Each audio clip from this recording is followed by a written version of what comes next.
All right. So welcome everyone to Friday Night AI, and we are very pleased to virtually have you join us tonight. My name is Rada Mihalcea. I'm a professor of computer science at the University of Michigan. I'm also the director of the Artificial Intelligence Lab, which is a group of people thinking about various aspects of AI.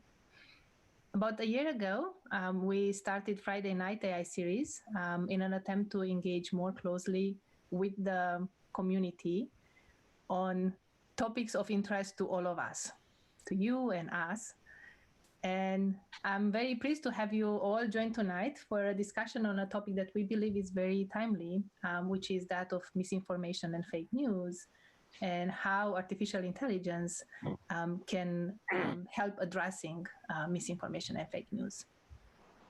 I'm saying this is very timely because with recent events, we have seen an increasing amount of misinformation online. This is, for instance, in relation to the COVID pandemic, and these are in the space of health news and misinformative health news, respectively. And also the upcoming political elections, which resulted in many fake news that are surrounding the political scene. So before we get started, just a few logistics. We have here Professor Ben Kuipers, who will moderate the panel, and he'll also introduce the topic and the panelists. For about 30-40 minutes, our panelists will talk about various aspects of the use of AI for misinformation and fake news. And then for the second half, we will have open question and answer with you, the audience. So you will have the opportunity to ask questions. And we ask that you please use the Q&A button that you can see, I believe, at the bottom of your Zoom screen, and you can enter questions there.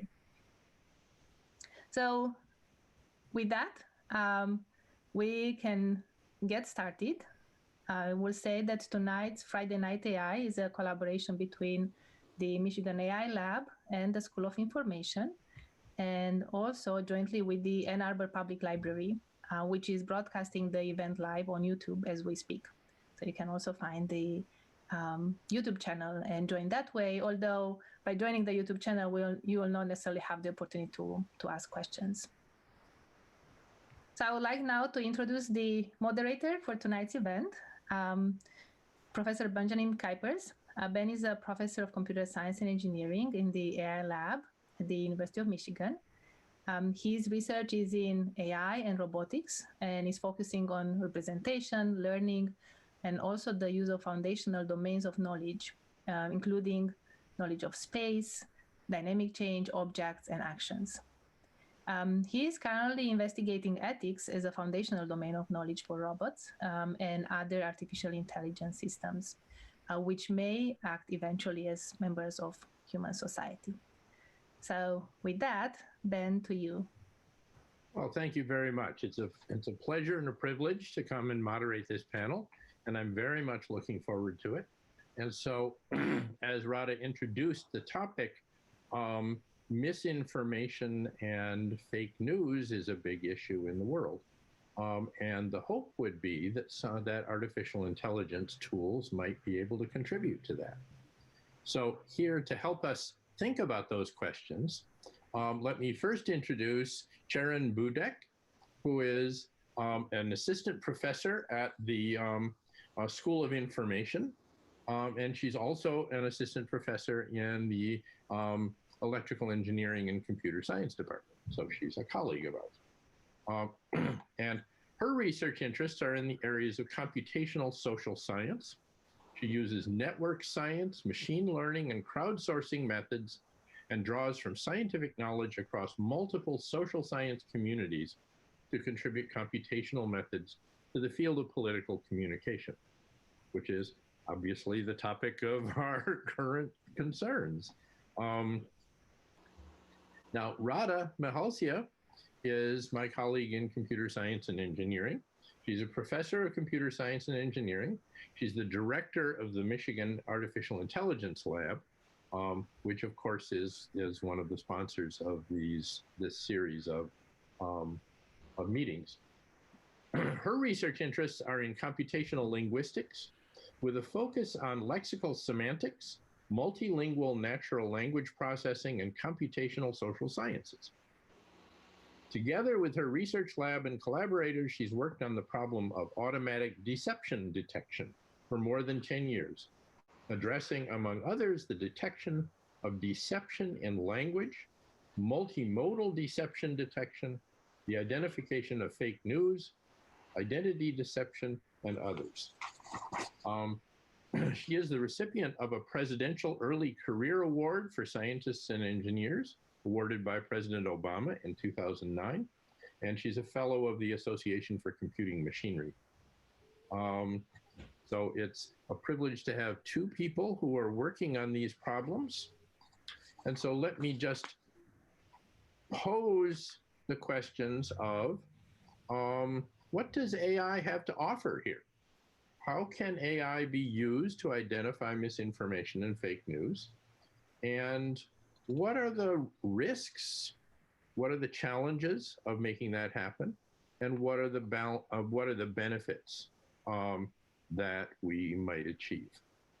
So let me give Ceren the chance to start. Sure. Thank you very much, Ben. So I think there are various roles AI can play here. One important role that AI can play is in relation to, for instance, fact-checking. So fact-checkers play a really important role in our society, especially given the increasing prevalence of misinformation. And because of the increasing prevalence of misinformation, it's really hard for them to kind of catch up and identify all possible ways in which misinformation is being produced and is being shared. So this is where AI techniques can be used to scale up this process and identify information that's misleading and kind of label it and allow platforms to, basically help them limit such spread. So that's one example. And there are, obviously given, especially after the 2016 election, there was a lot of concern that was being raised, and that brought a lot of AI researchers to kind of address related questions. A number of fake news classifiers that are being kind of produced. So that's, I guess, like one, what is the use of AI? In terms of, I don't know if we're going to get into this in more detail later on, but in terms of what are the challenges or potential problems there, one is that we still don't have a very clear kind of agreement on what is misinformation, and especially in political misinformation, given how polarized our societies are. The people that are perhaps most kind of open to such problems perhaps would disagree with our definitions of misinformation. So that's definitely one challenge. And the other one is we're creating these classifiers to identify content and act on them. As soon as you're thinking about acting on a piece of kind of speech, especially in a country like ours that has a really kind of puts high value on questions around First Amendment, the mistakes that a classifier will make, and they will make mistakes because no classifier is perfect, become kind of potential concern. So I guess I'll leave it there, but I'm happy to kind of talk more later as well. Let me just raise one of the questions that came up already in the Q&A, because it's a clarification.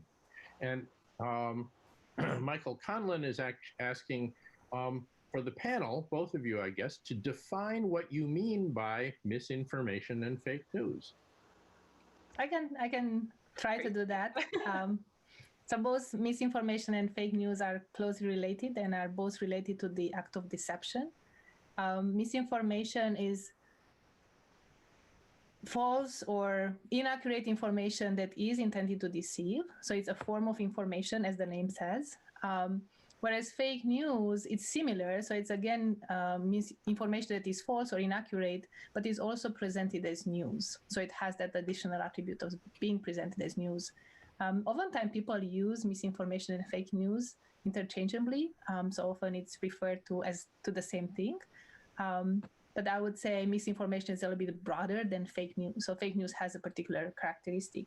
And then even broader than that, we have the act of deception, which is really withholding the truth, which misinformation is a form of deception, fake news is a form of deception, but then there are other forms of deception. Some may not even be expressed in language. So there can be deceptive behavior, which you also see outside the human species. So there is deceptive behaviors very broadly. So that's very broad. But within that, what we are really talking about here are misinformation and fake news, which are very closely connected to presenting false information. Now, I can also add to that the answer to your question, Ben, of how AI can help addressing misinformation and fake news. And it's really adding to what Ceren has said already. I very much agree that a major way in which AI can help is by doing this fact checking, so identifying the facts and also identifying the sources for those facts, and ideally identifying that those sources are independent of each other. So we don't want eventually to get back to the same source, which might in fact be misleading. So that's one major way in which AI is already being used. And then there is also another direction which has to do with how information is being presented, which is really, if we talk about news, they are generally expressed in language, and how people express themselves in language. It turns out that there are markers of deception, and AI can detect some of those markers. And just to illustrate in some of the research that we have done, by comparing linguistic expressions in fake news versus real or trustworthy news, you would find these markers. For example, in deception, counter to intuition, you would see more expressions of certainty. So in fake news, there will be more like, I'm sure this is true. So you will see more like exaggeration of certainty, which turns out to be a marker of deception. Also, you will see avoidance of the first person. So people who are deceptive tend to avoid referring to themselves. And interestingly, that's an area where systems like AI can in fact do reasonably well, because they can simply count words and see, oh, how many times did you say I? No time. Well, okay, let's see whether there is a marker of deception, whereas people do not naturally do that. So linguistic expressions are another way in which AI can help. And we can get also into challenges. I don't know if you wanted to switch gears to something else or talk more about challenges in that these systems encounter. You are muted. You're muted. Yeah. Okay. Another question has come up. Stephen Jones asks, do you know of any easy-to-use resources, like, for example, a smartphone app or even Google, that would help you easily check facts right away? So when you're listening to something and you want to check it, is looking at something up on Google or Wikipedia enough? Great question. Yeah. I'll take a first stab at it, and Rada maybe can add later on. So I think there are, I would give two different answers here. One of them is at the kind of abstract level, what are the cues you should be looking out for trying to determine if something is suspicious. And there are a number of news literacy efforts, and museums and libraries sometimes contribute really good resources there for, if something, for instance, makes you feel kind of outraged, and that maybe is a signal that you should just pause and see, well, let me just double check this. So that's kind of more at the high level. What are the kinds of cues that you should be in general looking out for? But in terms of for a particular specific fact that really, if it has been fact-checked, then you can access that. If you Google things, you'll be able to find them. They're not going to be real time. And that kind of takes us back to the point that fact-checkers are trying to catch up, and there's a lot more misinformation out there than they can address. But chances are, if it's something it made it really big, that it made it to the fact checkers' view as well, and it has been checked. It takes a while. And also, I'll say they are using some automated approaches to identify what kind of things should be fact checked and so forth. But those are generally not available for kind of general audience for you to use yourself. So at the end of the day, more often than not, we are reliant on fact checkers, so having already looked at and assessed the content. Well, how do we know to trust the fact checkers? And I mean, presumably this also means that there would be fake fact checkers. Right. I mean, so there are some consortiums that are I guess I would agree with you, but there are certain guidelines that fact checkers are supposed to follow, and those that follow them are, I need to remember the name of this consortium, but that if you do kind of commit to following certain guidelines, those fact checkers tend to be in this like Pointer is a good example. They work with multiple fact checkers. So I would say I would trust those kinds of institutions, but I think it's a fair point, and some that was definitely raised when people were thinking about, for instance, Facebook and certain fact checkers that they have used or worked with that other people have found questionable. But there are, again, certain groups that I would trust more, given the things that they committed to doing. And I would say that also, in addition, so there is, of course, what Ceren said, which is the existing sources which are validated from trusted sources that would have list of facts, and of course there are no real time. So if something is being said, like if you want to fact check what we are saying now, probably you'll have to wait for a little while until it makes it to, if it's gonna ever make it to such a fact check list. But otherwise, they are considered to be trustworthy sources, and they have been validated following guidelines. And aside from that, which is not necessarily one website where you can go, but there are also efforts toward crowdsourcing. So having the ability for people to upvote or downvote, and just using it as a marker. So it's not necessarily a source that you know what source it is, but it's rather a group of people that are doing that validation more as a volunteer effort. And that's another place where you can get maybe closer to real time, because it's a large number of people doing that, but not necessarily connected to a trusted source. And there are different websites that are trying to implement that strategy of having crowdsourcing used for this fact checking.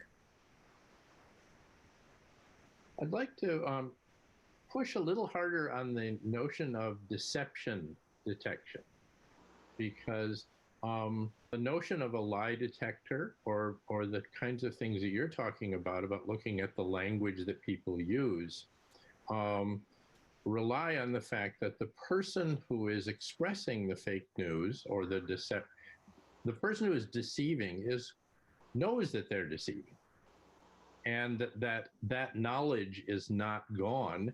That knowledge is visible in the way they express themselves in one way or another. But part of the impact of fake news is to actually convince other people that something is true, so that they then pass it on, believing it to be true. So those people are not being deceptive. They're actually transmitting information that they believe to be true. And so presumably it would be harder for them to be detected. Is this a big problem? I think it is. I wouldn't necessarily say it's a big problem, because there are different ways, which we outlined earlier, in which AI, for instance, could help. So aside from linguistic expression, there is the fact checking. But staying only within the space of linguistic expression, you are right. And that's something that we observed, that if there is the intention to deceive, then linguistic expression are of a certain kind and are more detectable. But then if there is no intention to deceive, then that's becoming harder. And there is work that we have done where there were journalists talking about a certain kind of work, and they were actually believing that that was true. The problems were with the kind of work, not with how they were reporting. And in fact, for that kind of reporting, where the people reporting were not even aware that they were spreading fake news, but they reworded in their own words and they were convinced. So they had no intention to deceive. Then those markers of deception were not really there anymore. Yeah. So this is a very good point, that if one transmits information while being convinced, even if it turns out that it's fake news, but I'm convinced about it, then that surface level of deception will be lost. We are still left with the fact checking, right? So one can check what I'm saying and figures out, well, it's not true, but you don't have the other component. And I should just adding very quickly, I think that's one of the biggest reasons why most of the efforts are focused on sources of information as opposed to just like individual articles. So if you or individual pieces of information, because then you kind of get more closely can tie things to intent and intent to harm, and that's where I think these linguistic cues would be more helpful, and when you're focusing on the source as opposed to the each spreader individually. Mm-hmm. And I have another question for you. This is from Ugur Kursunsu. And he's sort of addressing issues of AI knowledge representation, really, and says the facts are not always static, but they can be dynamic, such as the president may change. Actually, he'd change in January. The data-dependent AI deployed models would likely overlook these changes at scale. Now, that's a real question. This would amplify adverse implications in more sensitive domains such as health. How do you think this obstacle could be resolved? I think it's one of the big problems in detecting misinformation. Not only, say, presidential change, which maybe happens once every that many years, it's even from one day to the next, because we talk about misinformation and fake news. Oftentimes people catch this is a fake news, and so it will be taken down as a piece of information. So in the process of collecting data, that's something that we run into over and over. So we identify a list of websites that may contain fake news. We go after them to collect them. And by the time we sort of get there, they are gone because somebody deleted them by identifying them. Maybe they were not trustworthy, or maybe the source themselves, they took it offline. So misinformation really, in terms of data collection, is a moving target for these reasons, because it's not trustworthy and there are always people eyeing that kind of information. And then there is the other source of challenge that was pointed out, where you have, say, a presidential change, or you might have, even in terms of, say, the pandemic that we are currently facing, that wasn't something that we were thinking about, say, a year ago.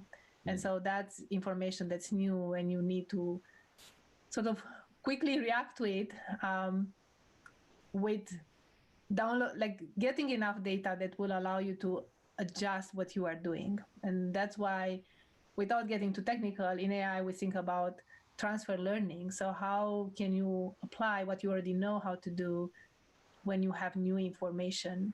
And so maybe getting a little bit of the new information, like, say, how things will be in December with respect to, say, health, economy, and so forth, and then adjusting what we already know to do, but adjusting to that new information. Yeah. And I guess maybe, I don't know how this is maybe only tangentially related, but, or maybe the opposite of what the questioner was asking, which is that there are, so certain kind of classifiers that you built might learn things that are kind of correlated with misinformation or fake news, as opposed to the core of what makes something fake news or disinformation. And so, for instance, you might learn event types that are kind of indicative of such behavior, as opposed to the information itself being false. But there are some methods out there, like there, for instance, use of adversarial networks to basically predict if something is false information, but not be able to predict, for instance, the other thing that you think is correlated with this thing that you don't want to extract as the important factor. So there are indeed various challenges, and I would say that we are still in the start of this space or a problem-solving space.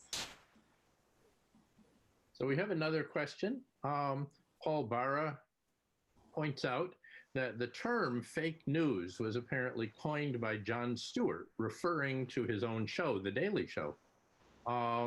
So how would an AI system account for satire? Is there a way to tell the difference? Right. Actually, I guess satire, so sort of maybe similar to sarcasm. So there are some classifiers that are already out there for this, so I guess that would be one that I would mention. They do tend to have different signals, and therefore there are classifiers that are working on satire versus kind of disinformation versus correct information seem to be able to separate those out from the rest. But again, when I say this, I'm still not saying, like perfect accuracy, but it's just that there are signals that can separate those out. And I would add that there is a confound. So of course there is, satire, like if it's referring to news, I'm thinking for instance of The Onion, right? So it's news, but it's all fake news, but it's also humorous news. So there is a compound there where you have different effects in the same space. And so if you knew that, then like Ceren has said, you could use mechanism to separate them. Like for instance, The Onion, one could say, well, this is fake news. We actually used The Onion in work that was intending to identify humor because it's also humorous. Right? So you could use a separate way to identifying the humor and not even considering for fake news. Now, if you are just presented with a piece of news and you say it's fake, but then the author says, and I meant to be sarcastic, and we saw that recently, right? So then it's unclear whether we would have the ability with AI to figure out that the intention was to be sarcastic, but it came out as fake, because there are some overlapping mechanism with respect to the facts not being true. And even between humor and deception, there are even like overlapping way of expressing that.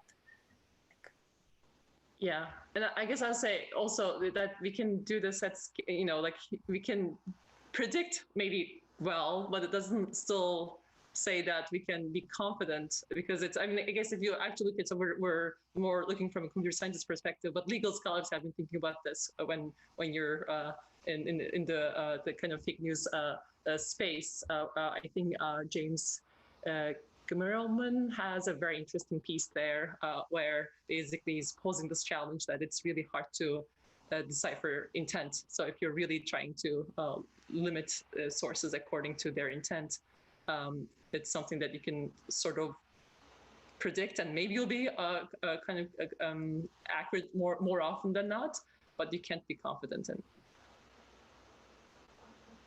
So it would be nice to be able to come back and say to someone that, oh, you are trying to excuse yourself for saying false things on the grounds that it was just a joke, or it was satire or sarcasm. But it would be nice to be able to say, no, it wasn't. That in context, can you detect is there a way to say that is not a joke? Well, now we'll get into, rather than how AI can help address misinformation, how AI can help identify jokes. And it happens that in my group, we have done work on identifying humor, and there are ways to find that, and in fact, quite reliably. Now, that said, there is always limitations. So if you give me a piece of text with the tools that we have developed, we could say there is a good chance that this is written with the intent of being humorous or with the intent of being sarcastic, or conversely, on the other side, with the intent of being deceptive. But then it also gets to your earlier point, sort of, who am I, me being a system, to say that, right? I have a certain level of confidence, similar to how a human has a certain level of confidence. So one could bring in explanations. I think this was really meant to be fake news because this is what you've done, use these facts, which were already known. So you can sort of bring a list of explanations as a system, and there is work going in the direction of explanations as to why it was really intended to be fake news rather than just a joke. But it has certain limitations, right? So there is only up to that point that you can be the one who's right as a system again. Right. And I guess that's the limitation, I feel like, of focusing primarily on intent. And again, this legal scholar I'm mentioning, I think the example that he started from was the typepods. Like, when was it that the platforms were supposed to intervene? Was it the first kids that were making joke or like joking about this? Or so, like, it's that when you frame it as intent, then it becomes a challenge in terms of really figuring out exactly when it's moved from being a joke to something more problematic. But when you think about impact, then I guess it becomes a little bit more clear. Like, whatever is basically leading to people to act in undesirable ways might be a different way to refocus the question. So now one question someone might ask is, we're in a situation which is very divisive. In the United States, we think of it with a broad brush as being between two sides, but there's actually more sides than that. And once upon a time, we may have felt that there were authorities that we could trust. Walter Cronkite. So if Walter Cronkite says it on the evening news, then that must be true. But that doesn't exist anymore. Is there a way back from the very divisive situation we're currently in to a situation where people can find a basis for trust? Or are we sort of on the slippery slope, and it will be very difficult to dig in and turn around? Yeah, I can get started at least. I don't feel I necessarily have an answer, or for that matter, that anyone has an answer. I think the challenge that we face as society now is that there is a lot of information being shared online. Mm-hmm. So it's not only just say you, Ben, and you, Ceren, and I know you, I've interacted with you, so I trust what you say.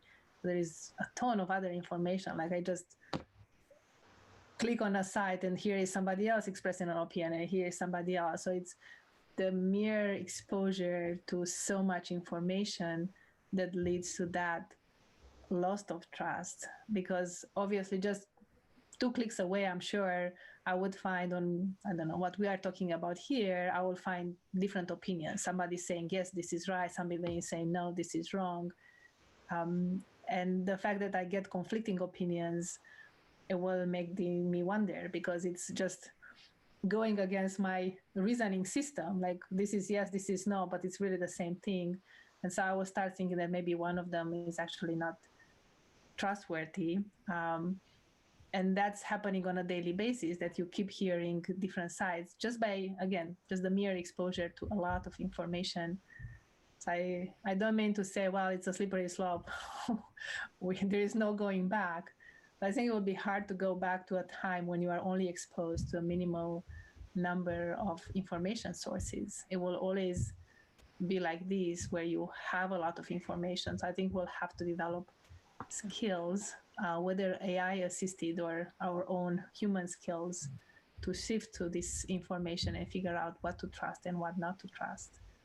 Yeah, I guess maybe I think about disinformation more from a political disinformation perspective. So the thing that I kind of come back to is like a couple of things, but one is that I don't necessarily think that these are like tech problems, that these are societal problems. So it's a socio-technical problem, but I do think about it as more of a socio problem than technical, in that it's many years of increased polarization that is creating this kind of base for what's happening today, and a lot of these things that play a role here, like motivated reasoning and so forth, we've researchers have measured and verified them for many years.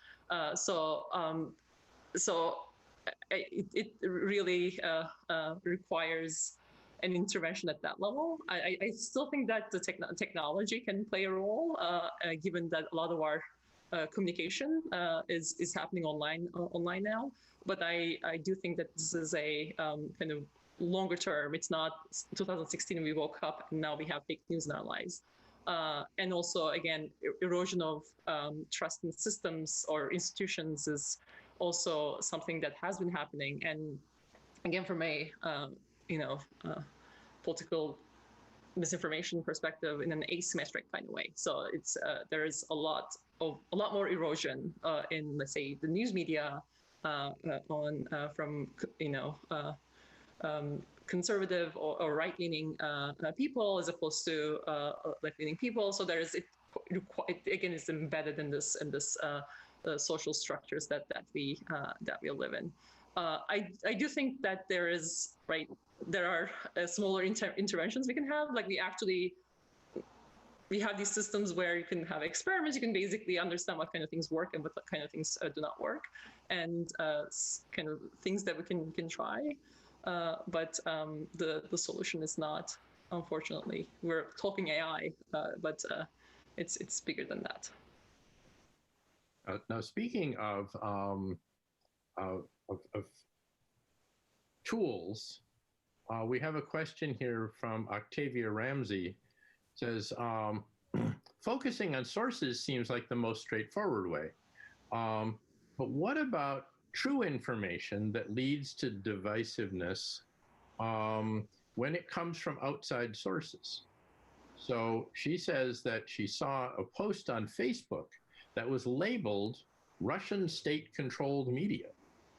Now, why would we let that continue? In addition, apparently not everybody sees these warnings. And why is that okay? So she's raising the question that this seems like a sort of tech or corporate problem.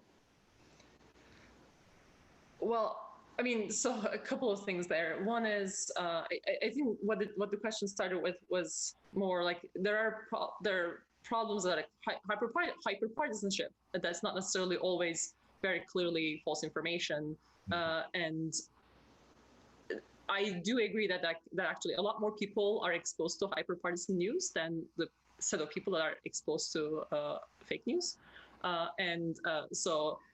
That is an important concern to keep in mind. Cable news, a lot more people tune in to watch cable news than the people that are going to these really kind of niche fake news sites. And honestly, also state media from other countries. So they're like really things that we clearly do not want, but in terms of how much of the bad content out there is coming from them, it's actually really small fraction. And again, we have now information coming from institutions that we traditionally could trust political elites that are spreading misinformation. So that's like, again, if you think about what kind of sources of information out there, the ones that have a big megaphone would be the ones that, even if they're only hyper-partisan, they might have a huge effect. So past work that had looked at state media content, at least for the 2016 election, there's really like little evidence that that was a deciding factor, because it was a really small fraction of what was being produced. But it seems like maybe something that we can actually address, because you can tell when something is coming from a different country. So it seems like a low-hanging fruit that should be taken care of, but unclear to me if that's the driving factor of what is wrong with our society. And I would say that that's adding, like, in that sense of what AI can do is really looking at the spread of information and how it's spreading, what's the source, who's amplifying it or transmitting it. That's another way in which artificial intelligence algorithms are already helping, like really looking at the information that comes from the network itself. And that's one way of detecting that, in addition to the content itself and verifying the content. And the other thing, which is somehow tangentially related to the question, is that not all true information is legitimate, right? So we can have information that's true. It doesn't mean that we have to share it, right? So that's another aspect. If it's not misinformative, it doesn't mean, well, go ahead and share it. And then indeed, the information spreader, like big companies, have a big role in that. Like, what are they deciding to spread, and what is that the population is going to consume as information, true or not? And so that's another aspect which, and I don't know to what extent AI can have an impact there. It's more like big entities that make decisions.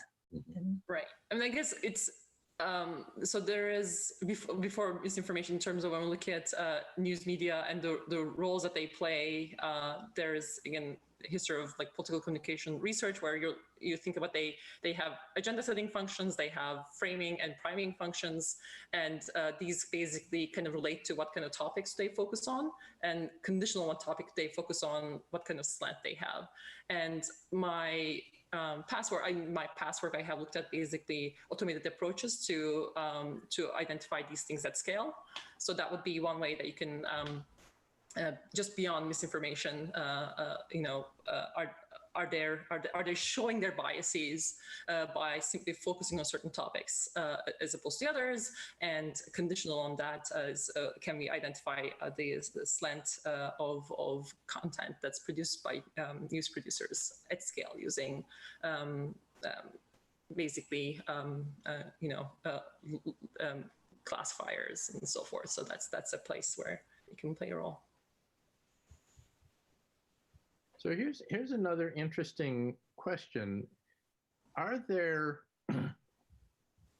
are structural factors that determine the economic income, the economic success of a company like Facebook? And so the number of clicks you get, the length of time you can get people to stick on, to engage with the system, is directly related to their corporate income. And there's a lot of work that says if you can get people outraged, then they will stick with it longer. And so people are driven to drive their blood pressure up. And so this leads to a financial incentive on the part of the social network to provide more and more extreme points of view. And so if getting people to post outrageous things, even fake news, is in their financial interest, then whatever they say about their commitment to get rid of it, isn't it simply impossible for them to turn away from fake news because it generates their profits? I mean, so that's one of the incentives for sure, but they also they are responding to advertisers who are responding to consumers who seem to be outraged about being outraged. So we know that, for instance, Facebook had the Stop the Hate campaign, where they finally had to kind of respond, and at least it seems like there were worries that pushed them to make some changes. So I actually have with a PhD student that I'm working with, we have a paper that's just coming out, it's sort of related, where we were saying, well, so one of the things that drives disinformation producers is money. That's in not every kind of source, but some of them, they're incentivized by getting people to their sites, people clicking ads, and make them making money out of this. So we show in this paper where that if a really small number of top ad firms, so these are basically kind of firms that sit between the content providers, in this case fake news producers, and the retailers, Nikes of the world. So these middlemen, Google being one of them, basically play an important role in sustaining these disinformation sites. And we do show basically through analysis of the ecosystem as it is, that, for instance, Google alone accounts for 55% of ad traffic to fake news sites, right? So basically, there are ways that if, as consumers, we're outraged enough about being outraged, and kind of get important platforms, those can be Facebooks of the world, or those could be kind of ad firms like Google's and Amazon's, to act and basically cut that revenue stream so that there is just less money and less incentive to produce such content. So there are ways, but they're not easy. And I would add to that is, Ben, we had conversations about how corporations are, in a way, artificial intelligence systems. So they are sort of entities that live in the same space with us as individuals. And so thinking about evolutionary psychology and how trust evolves, it's a matter, if you do too much of something, then people will lose trust in you. And so I think corporations, whether they like it or not, they do ask themselves this question: how much of this can I do at the point of still being a trustworthy source, right? So it's almost a matter of survival within a society, right? So if, okay, you win for a while, you get financial gain because you keep posting fake news, but then people will lose trust in you and they will not come back to you, and then sort of you lose it all. And I think that's also, again, whether they like it or not, keeps companies in check, because they want to continue to be perceived as trustworthy sources. So they will want to do something about it while still keeping a stream of income. So it's sort of like a fine balance to keep. Yes. But it's also like this natural mechanism that we have in place, in the sense of how much trust we give them. So here's another question. Ernie King asks, suppose I'm an unscrupulous politician and I would like to use AI to generate fake news in order to apply it and to assert it about my opponents. How hard is this to do?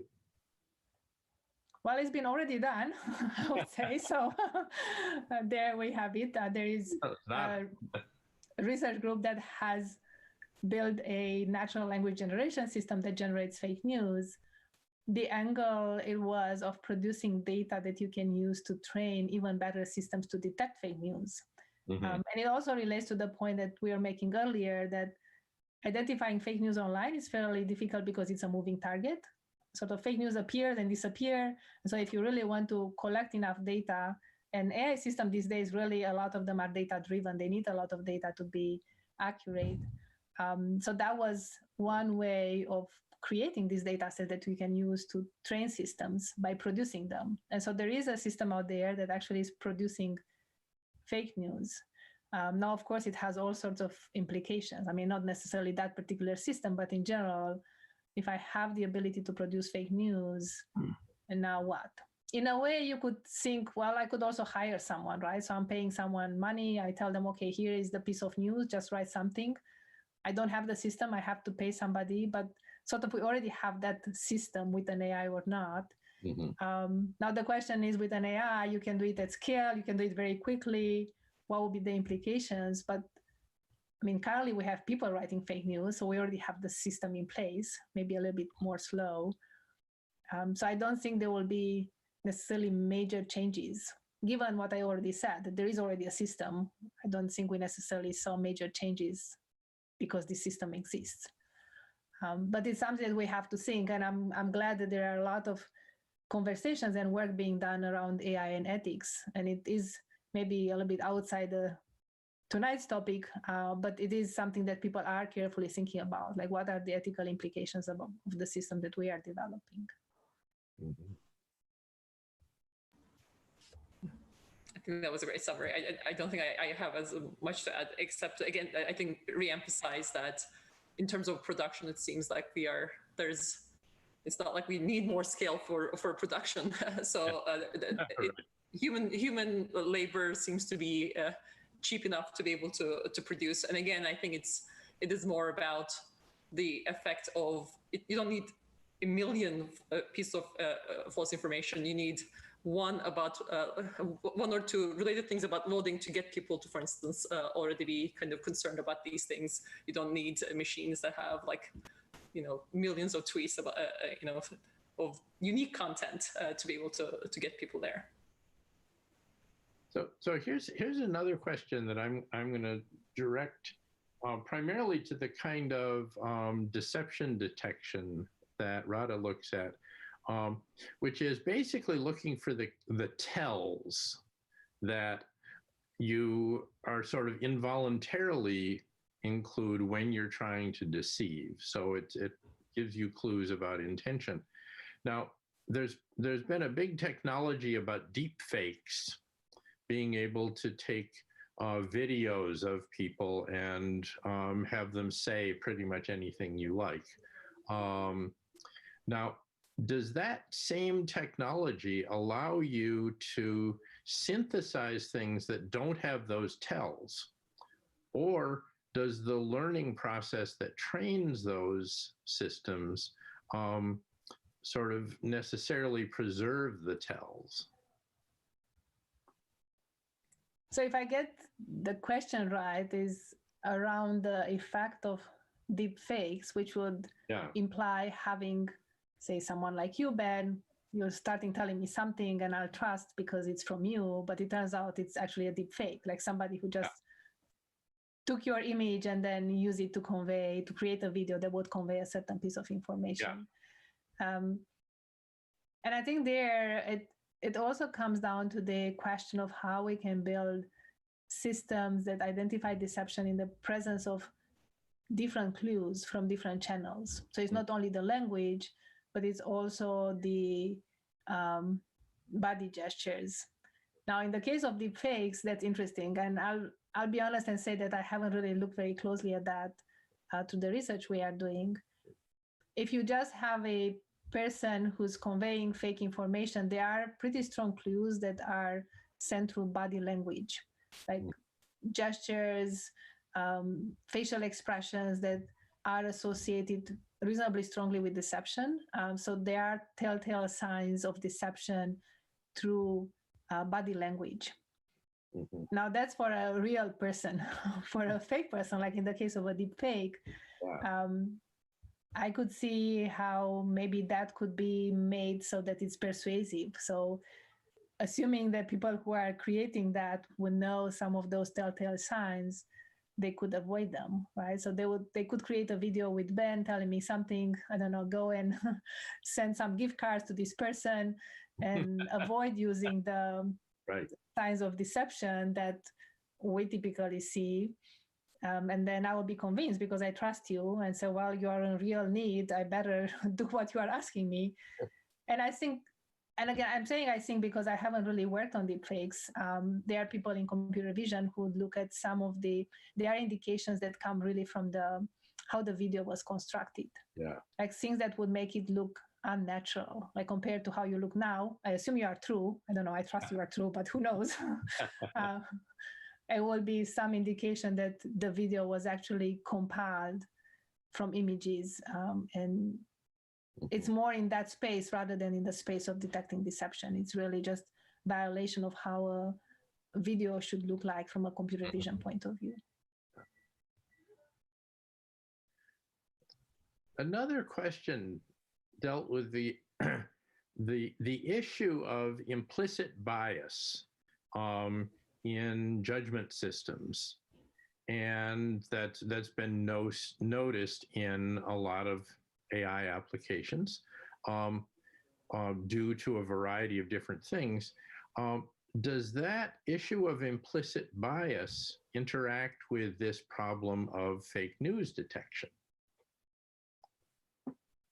I don't think we know yet. And in the sense of, I'm not aware of large-scale studies that have looked at the association between bias and deception. I believe there are reasons for it to exist.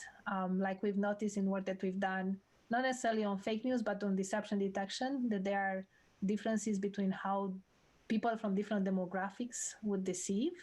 Mm-hmm. And so I could see how, for instance, if you have a system that's trained only on a certain demographic, like you have data only from a certain, like from a slice of population to train a system to detect deception, or for that matter, fake news, it will be less sensitive to another group. So it will be, while you say, okay, I have this system that can do fact checking and detection of fake news, 80% of the time, and you go in with that assumption, it turns out for this other population, it's actually just doing randomly.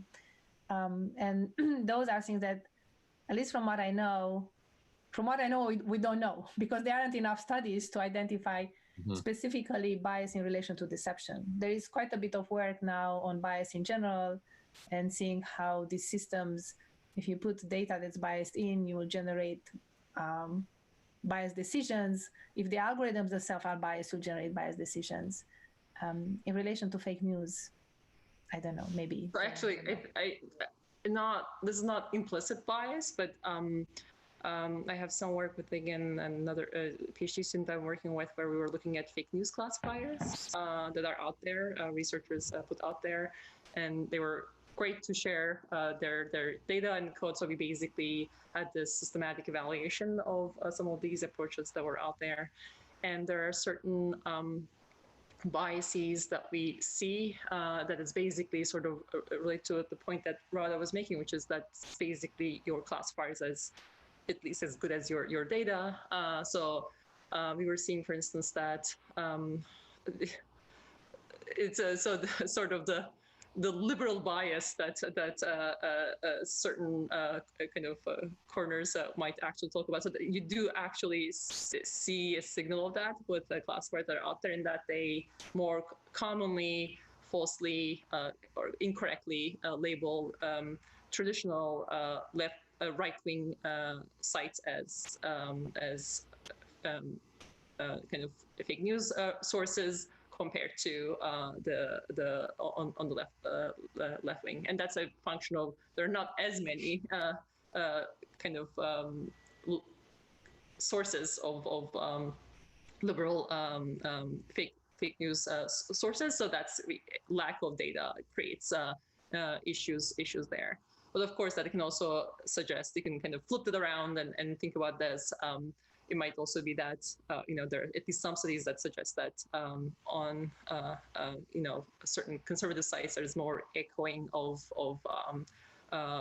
false information. So it might actually be picking up on things that are not being currently labeled by human judges, but is an important signal to keep in mind. And we also see a bias for basically newer sites. So sites that are generally don't have as much kind of history also tend to be more oftenly falsely classified as fake news sources. So I think the issue of this handling false classification of fake news or false classification of misinformation seems to be quite important. Yeah, definitely. especially since you need buy-in from people, and if they don't trust your classifiers. And like none of these classifiers I'm mentioning are actually currently in use. I think that we are all, as a kind of academic field, trying to do our best in improving on the past work. So I think it is important to keep in mind biases that might come in due to the data that you feed your classifiers. Okay. Another question that showed up in the Q&A, basically, how are we doing at being able to provide automated real-time fact-checking? So this would seem to require both natural language understanding to be able to pick up what's being said, and then intelligent information retrieval to check it. But that would seem to be one of the fundamental goals. What sort of progress are we making? Good progress towards that? Is that a reachable goal at all? I think we are making good progress. I don't think we are very close to reaching this goal, in the sense of, if there is something that happens right now, it will take a while to identify those sources that are trustworthy. And those, say, easiest would be they are already present in another document, I find them. But it could also be that you actually have to be at the scene to observe what's happening. And so having the ability to do it sort of on the fly in situations that change very quickly, I think it requires very advanced systems that are able to identify information, express in different modalities, and do reasoning on top of that very quickly, which to me are very, very interesting, but also very difficult AI problems. We are at the point where we can do fact-checking against the existing databases. Like, say, if you give me a statement, I can use a system to do fact-checking against Wikipedia. It's already there. Sort of, I already pre-processed Wikipedia. I know how to use it as a system and respond to your question and say it's true or not. But if it's something that's happening right now, identifying where to even look, because it's not on Wikipedia, it's nowhere, what should I do, how to reason about that, to me brings in a lot of very challenging aspects of building intelligent systems, which will likely, to me, will take a while. Yeah, I think most work that I know of in this field are more AI aided, and especially for helping fact checkers basically identify things that are worthwhile. So even whether or not there is something to be fact checked. So if there's a statement, most statements should not be fact checked. So how do you help fact checkers identify important content to fact check?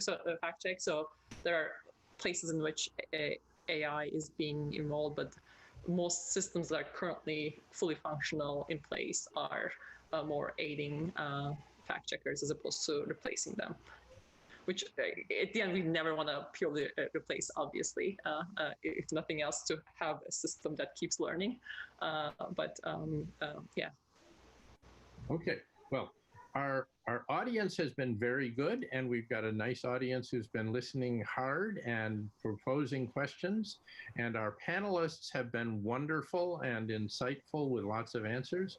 I think it's probably getting to the point where we should bring this to a close, and I would like to give each of you a chance to sort of make some kind of summary statement at the end. So maybe Ceren. Oh, sure. Well, I feel like even the debates, the nominees did not get it. I was not expecting this. Okay, so what is the closing remark? I guess closing remark is that it is a moving target,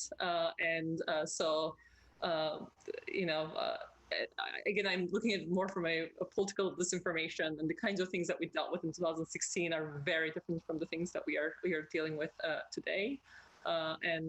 So that, to me, is sort of keeps it, I guess, stressful and interesting at the same time. As a kind of computer scientist, the kinds of approaches that you would apply to try to address these questions is changing. But also, again, remembering that these are human problems as opposed to tech problems. So really, just you can't really forget about that. And it's easy to forget about it when you're a computer scientist and you're used to abstracting away problems and trying to solve them as think about them as systems. So. Okay. And I would just add to that, keeping this in mind, it's a very challenging problem and moving target. I think our best chance is if we have some kind of human AI collaboration where people can help identify maybe some of the sources of misinformation, which could lead to the data sets that can feed AI systems, so AI system can learn from those. And in turn, so the AI system can sort of complement the human ability by making maybe very quick suggestions. I wouldn't call them decisions. And so giving maybe some explanations or identifying what are possibly pieces of misinformation and sending them back to the human with the goal of assisting them in their decisions, but not necessarily the AI being the ultimate decision maker.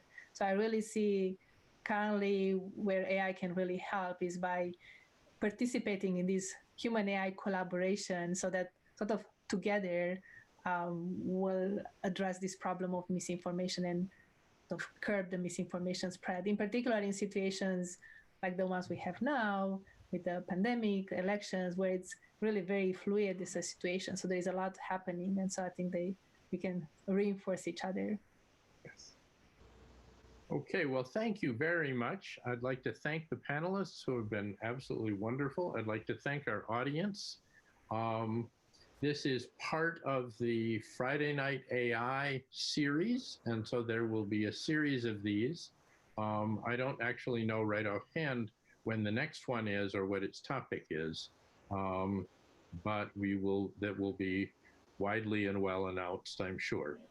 And yes, and we'd also like to thank the Ann Arbor District Library for Yes. joining us on this event, and Aura Bunescu for helping out. And Yes. the audience will hear in due course about the next Friday Night AI. Thank you. Okay. Thank you. Thank you. Bye. Bye.